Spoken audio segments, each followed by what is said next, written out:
All right, well, let's get started. Hello, everyone. My name is Jeff Osland, and I'm a retired geophysicist who was involved in worldwide oil and gas exploration for a number of years. Thank you all for being here. Before we begin, a few housekeeping items. Please turn off your webcam and mute your audio until you wish to chat. When we see you come up, we will acknowledge you.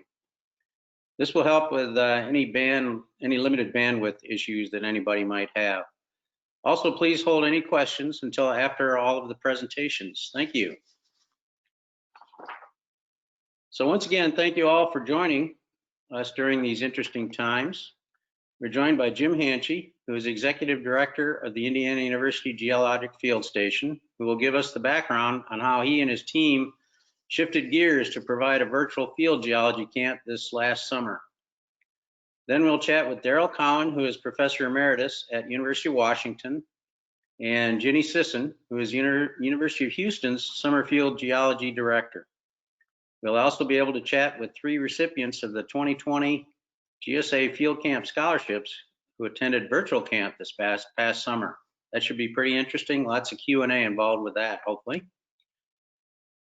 A little bit of background. GSA and these panelists all agree that field camp training is a critical part of a geologist's education for various career paths, and there's a vital need to help make field camp affordable for geology majors. Because of its large diverse student membership, GSA is uniquely positioned to reach a significant number of potential field camp participants. This need will be particularly important in 2021, as you might guess, as many students did not have the opportunity to participate in 2020 due to a number of field camp closures. And they have even experienced greater financial challenges over the year.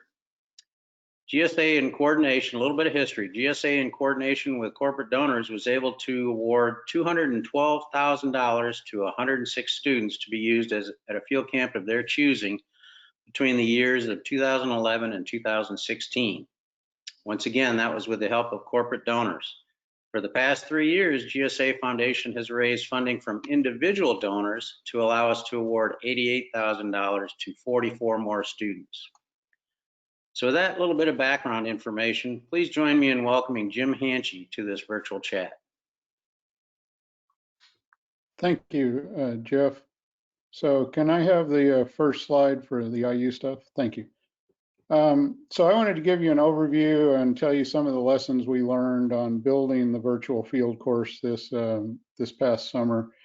And I'll start with just a little bit of background at IU. Before we were told that we had to go virtual or cancel by the university, we had 60 students from 27 different universities signed up for our field camp. And we gave all the students the option of deferring to 2021 or taking a virtual version of the course. And 20 of the students chose to take a virtual version of the course. And then we added another 20 students from other field camps that had been canceled, and ended up with about 40 students. And it still represented about the same number of universities. It was 26 universities represented in that group of 40 students. So next slide, please. So when we found out at the end of March that we would not be allowed to teach face-to-face, the faculty got together and we decided to build a virtual course. And our philosophy for that virtual course was we wanted it to be as much like our face-to-face course as possible. We're blessed by having a very large and diverse faculty. We have faculty members from more than 6 different universities teach in the IU field course. And so we were able to divide the labor up between a field team, a virtual platform course development team, and a teaching team. And there were people who functioned in 2 or all 3 of those groups, but the heavy lifting in each group was done by a few faculty and teaching assistants with a little bit of permeability between the groups. Our face-to-face course is 6 weeks. That 6 weeks in the face-to-face course is 6 days a week, on average about 12 hours a day between the field and the classroom or the lodge at night working on geology. We knew that was totally impossible for a virtual class. So what we targeted was 25 hours a week of structured lesson material, and then about 15 hours a week of what I've labeled homework here. But that was really working on projects. Now, what we had to do differently in the virtual course than the face-to-face course was we had to make sure that all the students, the 40 students from 26 universities, had the necessary field skills and could do the same things. So we had to build using field videos and rock videos or photos. We had to build up commonality and skills for rock description, stratigraphy, everything from how to measure and describe a section to how to draw up a stratigraphic section to how to interpret that stratigraphic section for what was preserved versus what was missing in unconformities.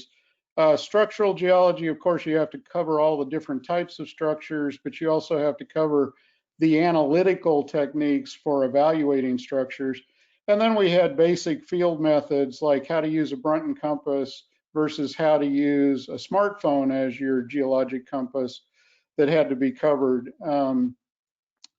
And then we shifted gears in week 2 to where we were actually using published geologic maps to teach students how to read a geologic map, how to interpret that geologic map, and how to extract data from the map to do geologic analyses like plot up stereo nets and analyze folds and things like that.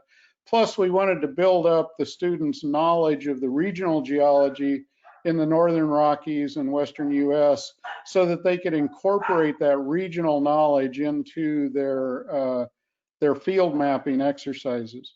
After that, the following 3 weeks, just like in our face-to-face course, were mapping exercises.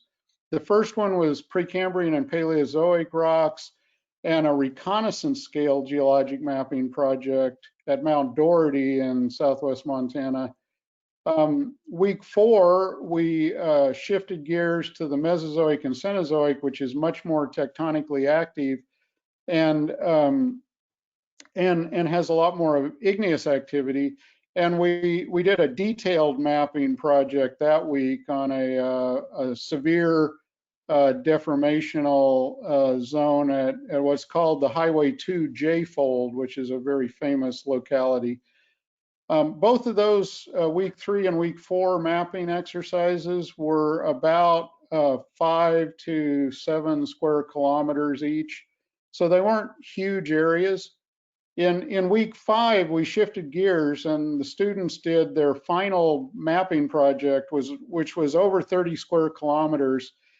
And it was much more independent, and they had to choose their traverses and choose which outcrop videos and information they wanted to visit virtually. So they got some project planning experience in that.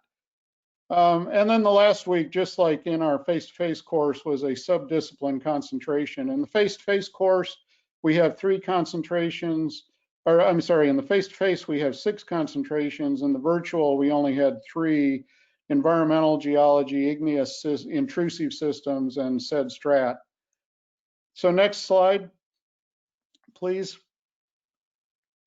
So the lessons we learned is, on the positive side, you can definitely teach most of the basic skills and analytical tools for field work in a virtual format. Some of our faculty didn't believe that was going to be true, and at the end of the day, most of the students were very, very happy, and we actually thought we replicated our face-to-face course pretty well. A virtual environment facilitates incorporating newer technologies, and our course was basically built on Google Earth Pro with over 600 in the final version, over 600 field videos where we described the rocks. We showed we were measuring strikes and dips or cleavage or fold axes right there in the videos. we did most of those videos with GoPro cameras, but we also incorporated some drone videos, and if we had it to do over again, we now have a 3D GoPro camera that we would incorporate into it. The other positive of the virtual environment is that you can include students who can't do an immersive course in the field. You know, we've all had students who, for health or safety reasons, shouldn't go in the field, and we understand that. But what we learned in this course was that there are a lot of students who have life circumstances that prevent them from being able to take an immersive 6-week-long field course. And the simplest of all those life circumstances was working single parents who couldn't be away from their job or their children for 6 straight weeks to be at our field station. So there were a lot of very good things about the virtual course. Some of the negatives about the virtual course, and the biggest of all of them, is you cannot effectively teach the scale of geologic features when you're working on a computer screen as opposed to out in the field walking all over those geologic features. We tried our best to overcome that by providing lots of look around videos where people could see where they were in the structure from the video. They could relate that to Google Earth Pro. We did time-lapse videos traversing from one station to another station so that the students could both appreciate how long it took to get from one station to another station, but also the fact that they were going down topography, up topography, through brush, climbing a small cliff face, whatever. But it's still not the same. You just really can't appreciate scale in a virtual environment. Also, learning to think in 3 dimensions is different in the field than it is in Google Earth. Both have pluses and minuses, and together they are incredibly powerful. But when you're trapped at a computer screen using Google Earth, you don't learn all the same things about how to think in 3 dimensions that you would walking around in deeply incised topography, cutting through a large geologic structure. The other thing is that field work is a combination of physical and mental exercise, or physical and mental stress. And whereas there's a lot of mental stress working in the virtual world, maybe more than in a real field world, you don't have that physical stress. And where this is going to come into play is when the virtual field camp students actually go out to do field work for the first time. They will not have that experience of the physical stress of doing field work, and how that complicates your ability to do the mental work that's necessary to unravel the geology. And then finally, the last negative I'll say about the virtual world is it's much more difficult to build a sense of community and to build collaborative working relationships. We tried many different things to do that. Lots of Zoom videos, lots of Slack discussion groups, both between the faculty and the students, between the teaching assistants and the students, and then peer-to-peer groups with the students. But it's just not the same as being out in the field, living and working with somebody in a face-to-face environment every day. And with that, I will stop and turn this over to the next speaker, but thank you very much for listening. Thank you, Jim. Let's go on to, before we entertain any questions, let's go on to Daryl Cowan, University of Washington. All right, thank you, Jeff. A little bit of background about the University of Washington's course. We have gone to Dillon, Montana since 1985. And we teach a 12-credit 6-week course that's required for most of the majors in Earth and Space Sciences. This year was different, of course. We typically have an average enrollment of about 20. This year, we had 9 students in the virtual course, and several chose to defer, hoping that in 2021 or in the near future, they'd be able to go out to Dillon. So I'm only going to highlight one aspect of our course and then turn it over to Max Needle, who's a PhD student in our department.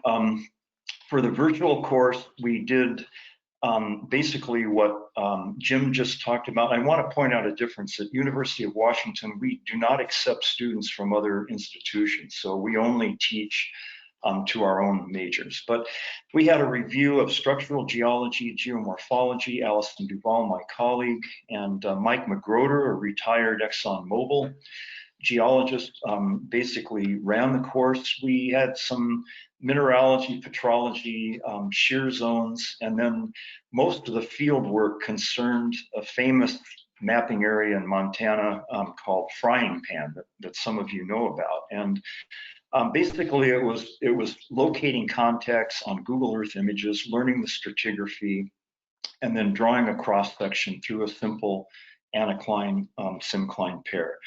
One thing I'm going to mention, and then I'll turn it over to Max, is just what Jim said. How do you build a sense of community when you have 9 students basically working individually and in some cases coming together for Zoom sessions, but basically doing their work independently? So I think we had a very successful group endeavor.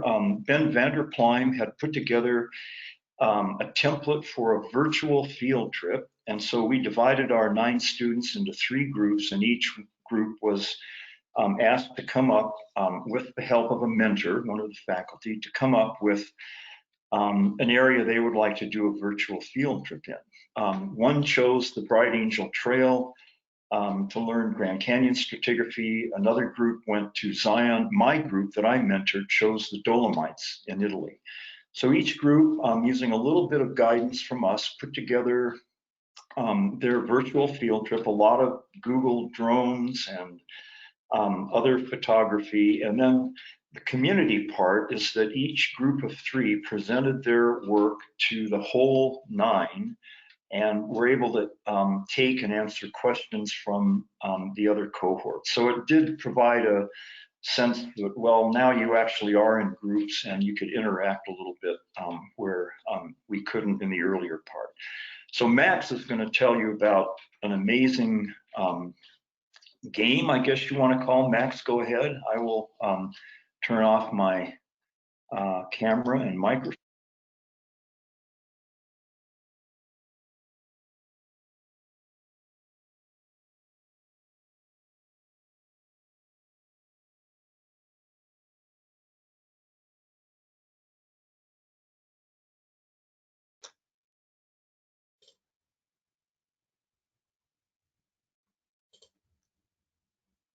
Hey, Debbie, can you hear me?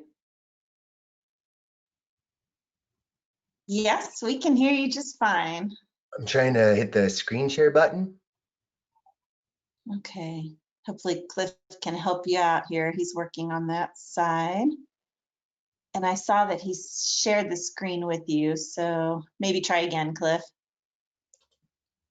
Yeah, you should be, I made you a presenter. Oh, here we go. Okay, so make presenter. You should be getting a request for that, and it should allow you to start sharing your screen. Got it. All right. Can you see my screen? Yeah, you're good to go. Awesome. All right, super.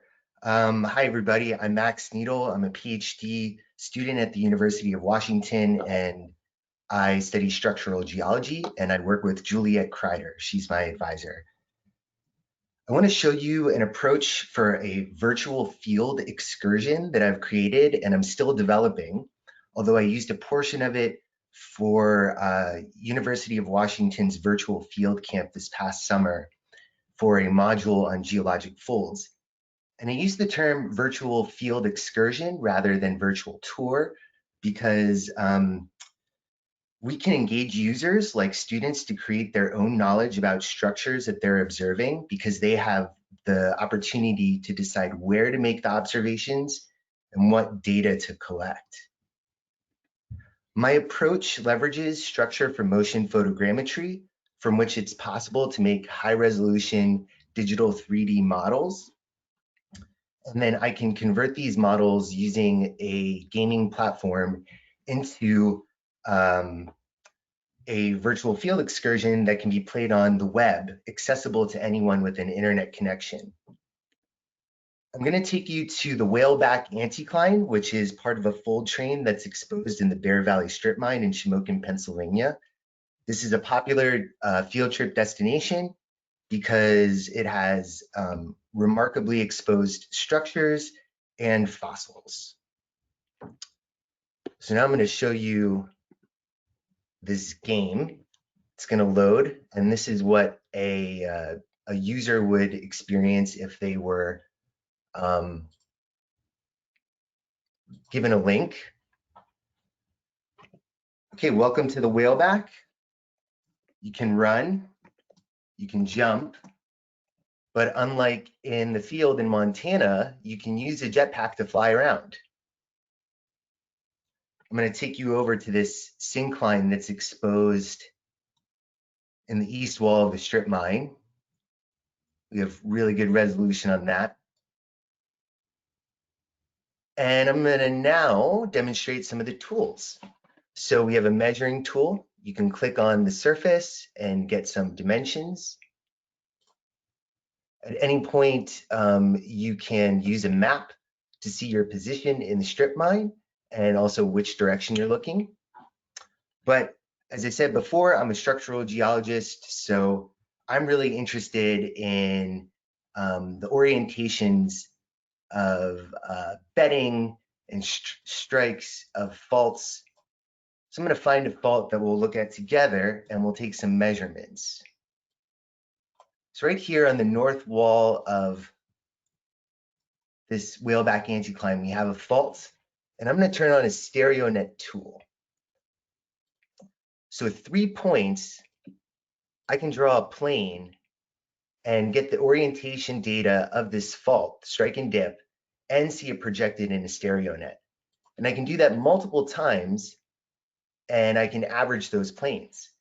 If I see slicken lines, I can do 2 points and plot those lineations in the stereo net. There are little yellow dots in there. I can add more data.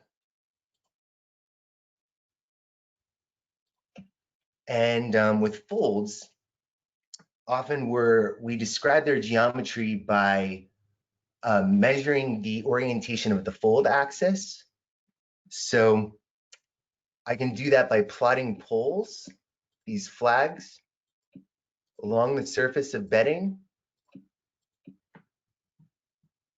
And I see those represented in the stereo net.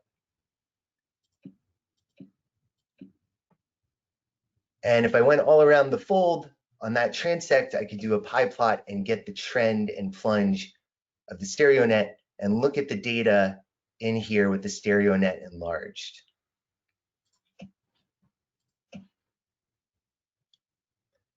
So the remote field camp experience illustrated to us how important the game engine is for scientific visualization.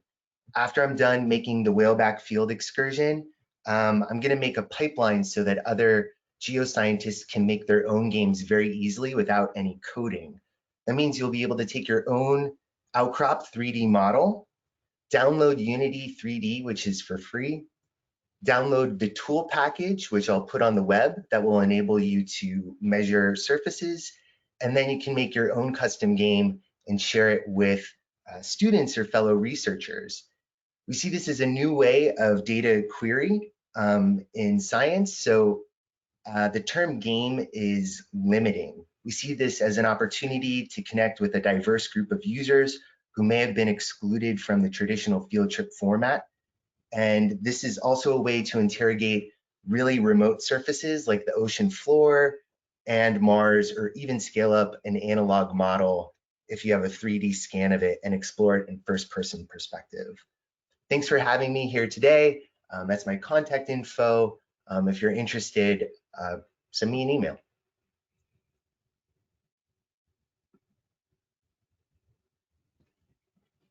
Wow, that was great, Max. It's a very cool way to get people interested in geology, but also to be able to do a lot of it from your home.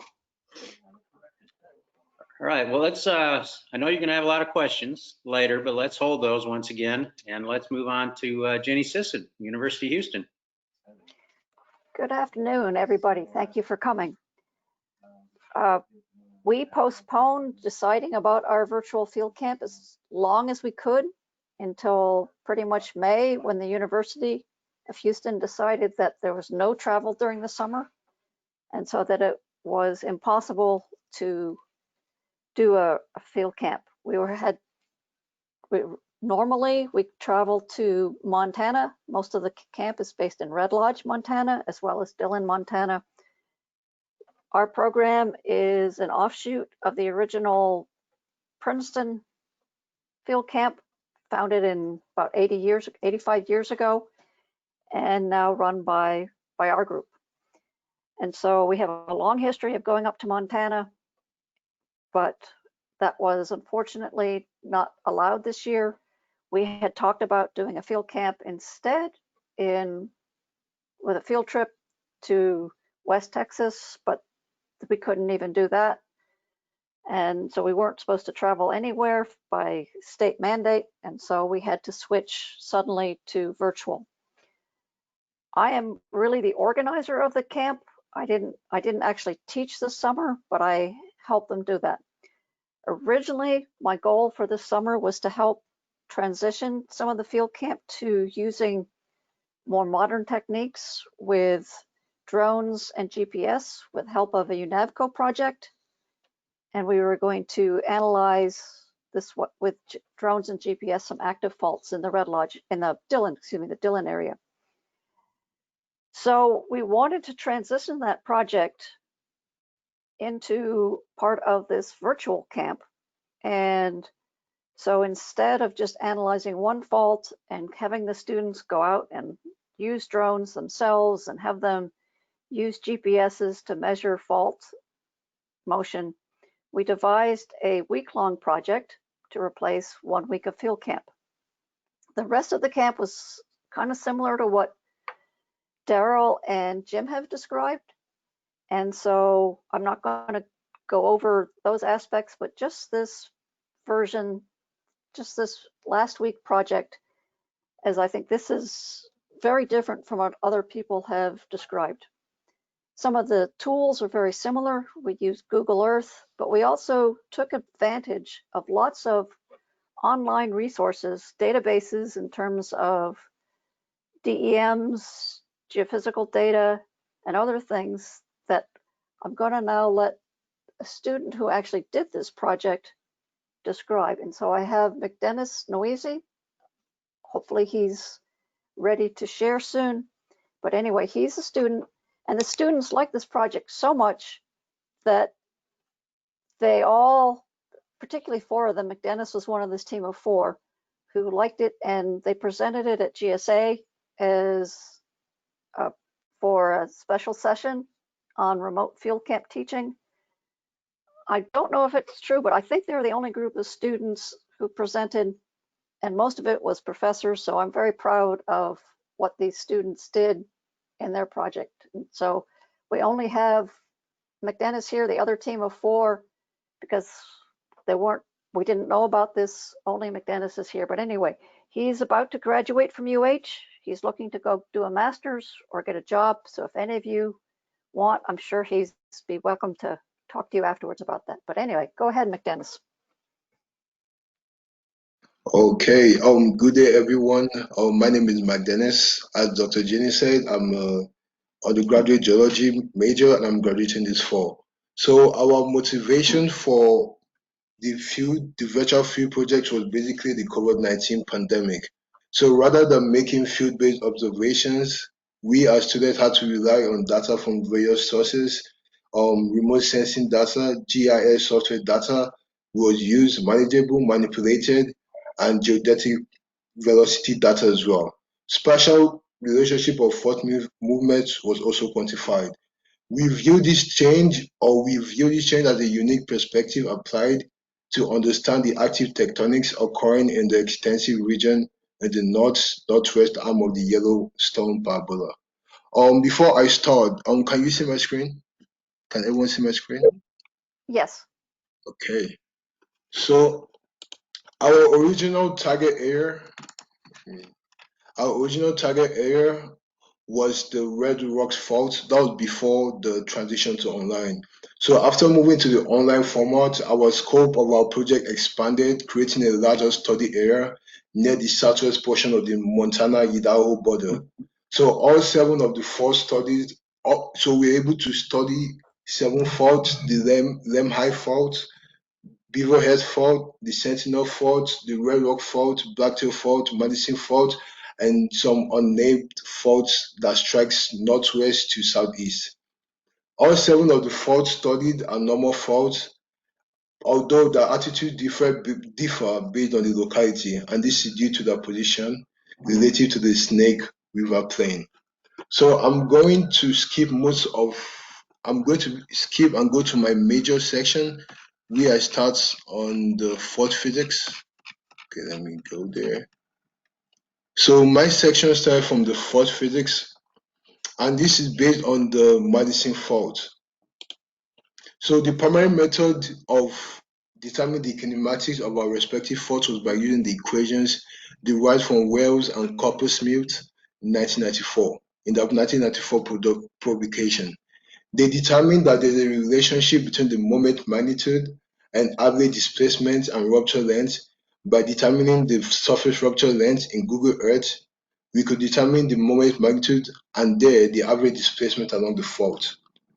So next slide is on the seismicity of the Madison fault, which is one of the 7 normal faults we got to identify.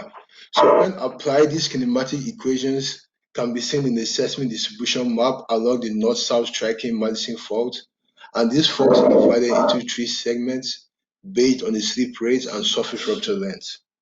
The purple areas indicate a high slip rate between 0.2 and 1 millimeter per year, and longer surface rupture length with high seismic activity, earthquakes. The green areas indicate segments with a lower slip rate, less than 0.2 millimeters per year, and shorter surface rupture length with low seismic activity. Segment 2 has the longest surface rupture length and also the highest concentration of earthquake epicenters at its central points. The southern tip of the Madison fault has a low slip rate with increased seismicity, which isn't supposed to be so. So we're able to derive 2 hypotheses to try to answer this question or give an answer for this phenomenon. So the first is, could the increase in the southern earthquake activity be due to the neighboring fault systems? So the Headman fault, which is also one of our 7 faults we identified, this was circled here, the red fault. So this is at the southeast. The fault is located at the southeast of the Madison fault, and the Headman fault interacts with the Madison fault indirectly, creating a transform fault zone which has yet to be recognized. So with this data and with our conclusion, we can actually go to the field and do more field analysis and try to determine if this is true. So we can go to our second hypothesis, which is the tip of the Madison fault can be an extension of the Sentinel fault, which is also one of our 7 earthquakes, normal faults that we identified. So at the southern tip of the Madison fault is an extended inferred fault trace of the Sentinel fault from the late Quaternary era. And this fault causes an eastward extension along the fault. And either one of these hypotheses could be the reason for increased seismicity along the southern tip of the Madison fault. So if you go to the next slide, our next slide is on the hazard and risk assessment. So when determining the earthquake hazard, we have 2 main factors to consider.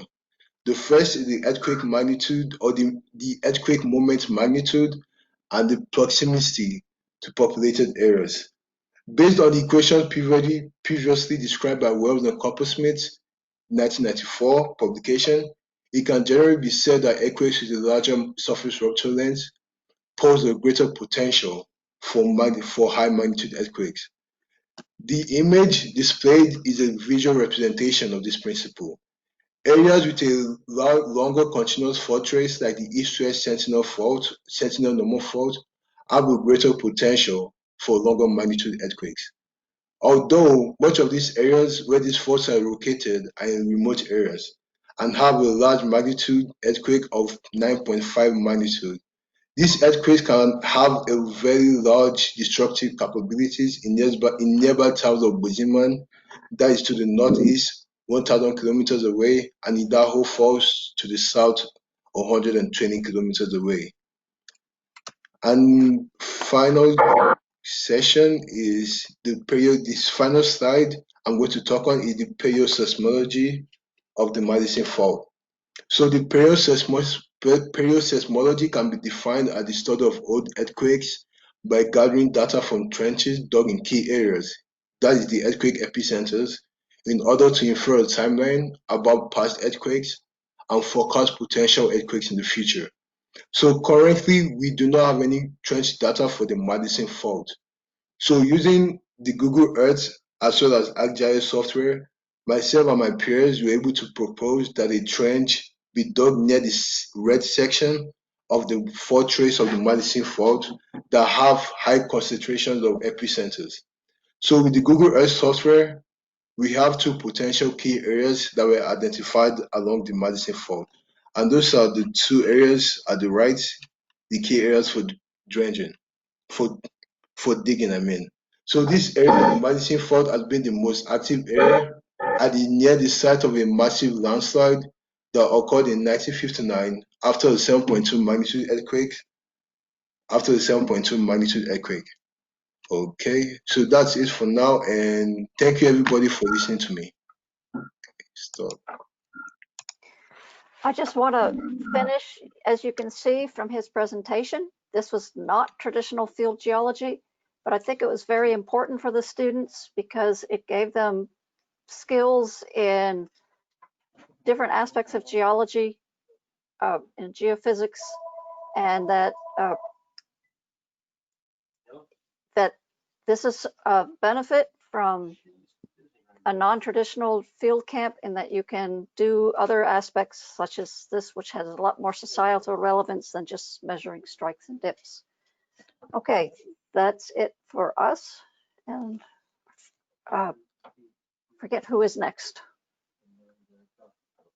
That's great, Jenny. Thank you, McDennis. I see that as a real need for a lead-in for other work that can actually be done when they do go out in the field. This can help them focus on where they're headed. Debbie, would you like to introduce some of the recipients who actually got some GSA money and did virtual field camps this year? Sure. We have Maria Solis on the line with us today, and Natalia Cohen, and one other. I'm sorry, I don't see you in the list. Do we have, is our third recipient here as well? You all are welcome to turn on your cameras and say hello, and then as we continue, I know people might have some questions about your experiences this summer, or if you even want to jump in and tell us a bit now, that's fine too.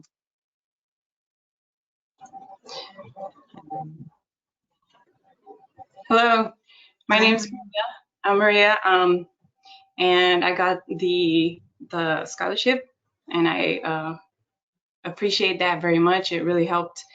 And I have a few things that I want to say, but I don't know if this is my time or not. But go ahead, sure. Yeah, you're fine. So it was a very big learning curve for the digital part. We did a combination of a lot of literature reading, some physical field work with a lot of social distancing, wearing the mask when we were near other people. And then, it was very interesting. We didn't get to go to Montana like we planned, but we did do a lot of work here in Texas, field work, and that was very interesting because we were not planning on doing that, but I got to learn about the place where I live, and that's, I think, very interesting because we can have experts in our own territory, I guess you could say. But thank you very much. If you have any questions, I'm open to them.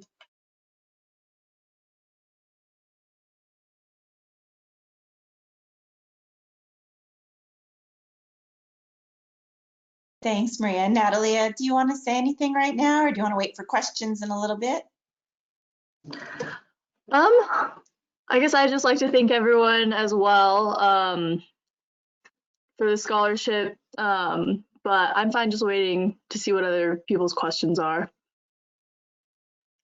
Great, thank you. I'm sure there will be some. And then we also have Priscilla on the line. Priscilla, are you here? Do you want to say hi and introduce yourself, and we can follow up with questions as well for you? Sure. I'm not sure if my camera is working for some reason, so I'll just keep that off. But yeah, I was the recipient for the one of the J. David Lowell field camp scholarships this year, and I attended Cal State Fullerton in California's first ever virtual field camp. And actually, I see one of my instructors for that course here today. So, hi, Dr. Achis. It was a great experience. I will say I was quite disappointed at the beginning of March when we were getting the news that field camp was probably not going to happen, or maybe it was going to happen, but we're not sure about the logistics. And we had already had field camp meetings, and we were very excited to do some work in Owens Valley and other places in California, like Paleto Folds. And so we ended up doing our virtual field camp in 2 different locations. The first 2 weeks was in Montana, in the Frying Pan Gulch area, and also Block Mountain. And so that portion was very much based on Google Earth. So looking and analyzing Google Earth data, and then mapping using photographs taken by the chair of our department. So he had compiled photos of Dillon, Montana, and we were using outcrop photos along with other data that was provided to us, such as strike and dips, though our portion as students was to corroborate that data by doing 3-point problems. So typical things that we learn in field techniques and structural geology, and we applied those to make a geologic map of an outcrop or a certain area, depending on what week it was. And it involved reports and presentations, and it was pretty immersive in the sense that because we were at home all the time, and it was very easy for us to communicate with each other through Zoom and with our professors. We kind of had, at least personally, I had a hard time stopping sometimes. At least when you're in the field, you have, when the sun goes down, the day is over. But in this sense, it was kind of hard to stop because there was so much you can do virtually, and you can perfect your maps on Illustrator. So there was a lot going on. And so that portion was kind of like a very rapid introduction into geologic mapping virtually, and then producing almost publishable maps by the end of the week. So it was intense, but very gratifying to see like my final product. And then the second portion, the 3rd and 4th week, we did the geology of California. So we did a geo tour of California, and each one of us was responsible for a different geologic event from the Paleozoic to present. And so my portion was the deposition in California, sedimentary deposition in California, while the basin and range was forming. And so it was awesome because I am a grad student now at Cal State Fullerton, doing a sedimentology project. And so I was learning a lot about the history of California geologically, and I've been able to apply a lot of things, not only just what I learned in the past, in the last 3-4 weeks, but also everything I learned in field camp has been very much applicable to a virtual instruction master's program. So yeah, it was incredibly immersive. I was somehow able to bond a lot more with my cohort than I thought I was through late nights on Zoom. But overall, I think it was a great experience, and though it was challenging and it sucked not being able to do a campfire at the end of the day with my friends, it was definitely worth it. So thank you all for listening.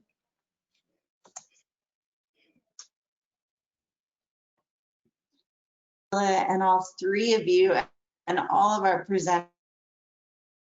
So those just mentioned being recipients of GSA's Field Camp Scholarship Awards. And I know some questions had arisen, and just wanted to give a very quick overview of what to support Field Camp scholarships and for students like those you just heard from. So Jeff mentioned in the beginning that we were meant to have a good 6 years of corporate support that funded 20 scholarships a year.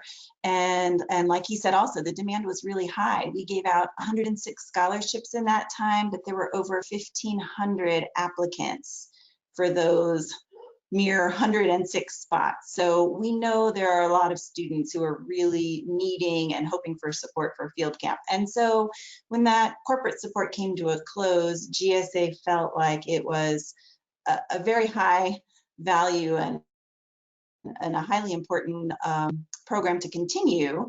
And so the foundation turned to our own fundraising efforts through our members and individual donors who very generously helped us continue these field camp scholarships. And our goal is to get back to that number of 20 a year that we're offering again. We made it to 19 this past summer, so we're getting close with a couple of years under our belt now of doing our own funding for this rather than sponsorship. And last year, as you heard about last week, George Davis was on the virtual chat and talked about his work with J. David Lowell to establish that incredibly generous endowment, the J. David Lowell Field Camp Scholarship Program. And so we're getting some questions about what other means is there then to continue supporting. So that endowment will start supporting about 10 scholarships a year, but not for another couple of years. So in the meantime, we're still trying to support as many as we can. And every year, contributions from people like you help support the scholarships on an annual basis at any amount of giving. We put that into our pool of money for that coming field season and distribute as many scholarships as we can. And there's one other mechanism as well, really structured similar to our graduate student research grants, where an individual or a group of individuals in honor of somebody can create a named Field Camp Scholarship Award. So those will be given out as well, and will be additional scholarships that we can provide. So let me know if you have questions about that. But in the meantime, Jeff, I think we're about ready to go to discussion with all of you and questions and answers. And we really encourage you to go ahead and turn on your cameras, turn on your microphone when you want to speak up, ask questions of any of the presenters today, and just feel free to converse amongst yourselves. I know many of you have experience with what's being talked about today. And there were also topics that came up as we were planning this that we might want to talk about further. All the presenters mentioned collaboration and how to really get a sense of community when having a virtual field camp. And then topics of things like inclusion and continuing the virtual components for inclusion of those who may not be able to attend a traditional field camp. So I will turn it over to you, Jeff, and hopefully open up the conversation. Great. I know Jim has to leave here in about 5 minutes. So I have one quick question for Jim, and that is, what do you foresee for next year before I open it up for everybody else to ask questions? As far as virtual versus face-to-face, if we can get a handle on COVID. Yeah, so for 2021, we are planning a face-to-face camp. We worked very closely with our health and safety people at IU, and we have protocols in place. We've had to redesign the course a little bit to minimize the interaction between our group of students, faculty, teaching assistants, and field station staff with the community in general. And we'll reassess that depending on how the vaccinations go and what the cases are looking like at the time of the field camp. But our face-to-face course doesn't start until the second half of June and runs all through July. So everything the university is saying, we will get to teach it this year unless something disastrous happens. In addition to that, based on our learnings from last summer, we are going to offer a shorter 4-week, 4-credit virtual field camp that's really targeted towards the students who can't take an immersive field camp face-to-face for whatever reason that prohibits them from taking it. So the future for Indiana University will be to offer both a face-to-face course and a virtual course. The virtual course will be done in the last 3 weeks of May and the first week of June. Oh, that's great. Thanks, Jim. Vince, you have a question? I do, for Max Needle. Max, you talked about you start with your 3D model, and exactly what did your 3D model that you started with for those anticlines, what was that?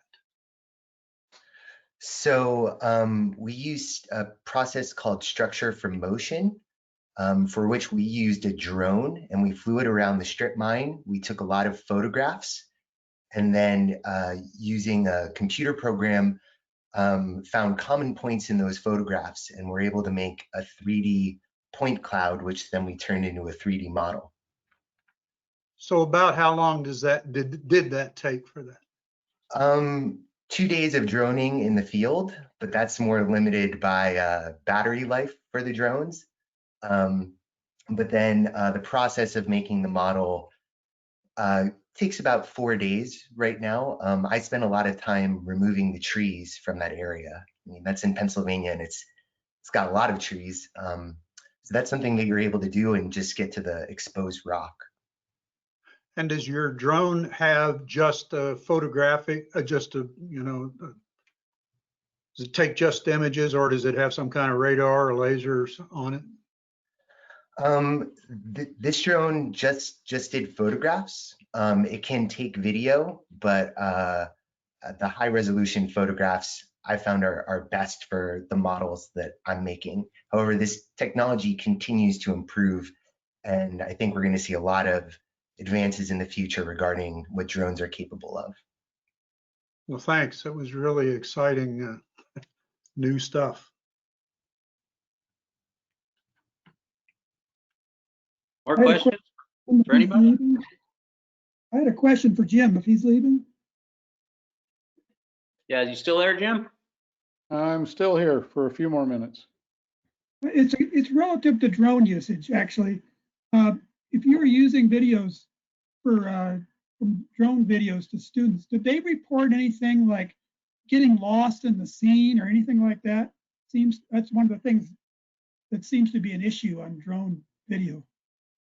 Yeah, so our field team, which was 2 graduate students and myself, we spent a lot of time with video editing and discarding videos that we just didn't think were going to work.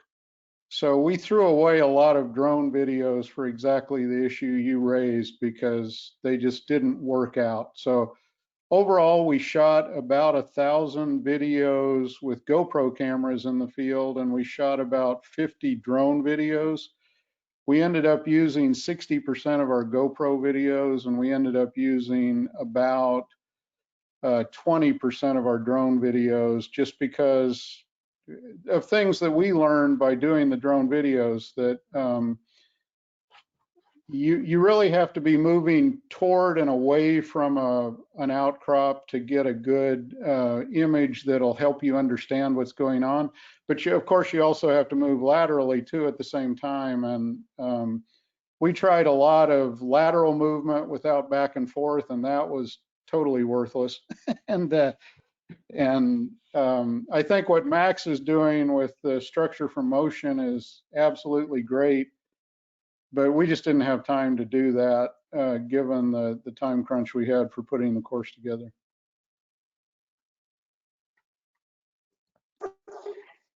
There are a number of comments in the chat box, but there's also one question that I'm going to read, and it's to Jim, Daryl, or Ginny. Do you think it could be possible for universities to ever offer in-person and online field camps the same year?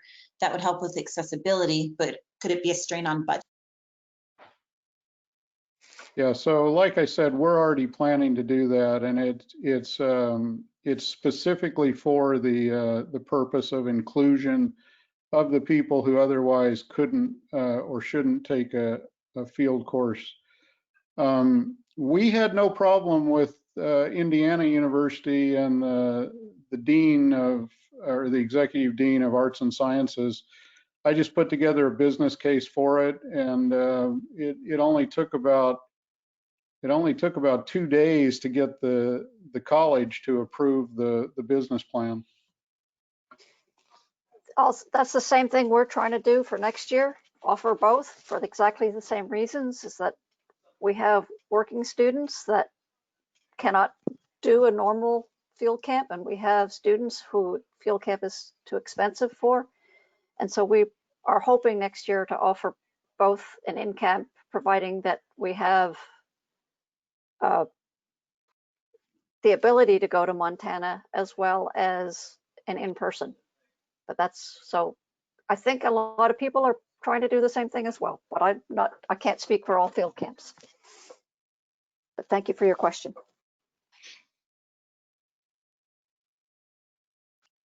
Other questions?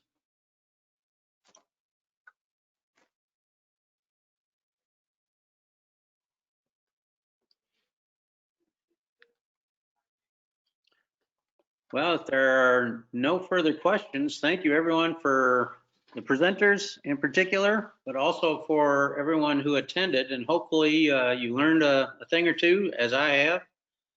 And we'll continue to do these throughout the year on different topics, so please stay tuned for more. And once again, like Debbie says, if you feel the need for being involved with field geology and helping out these students, your donations are much appreciated for those students. Thank you very much.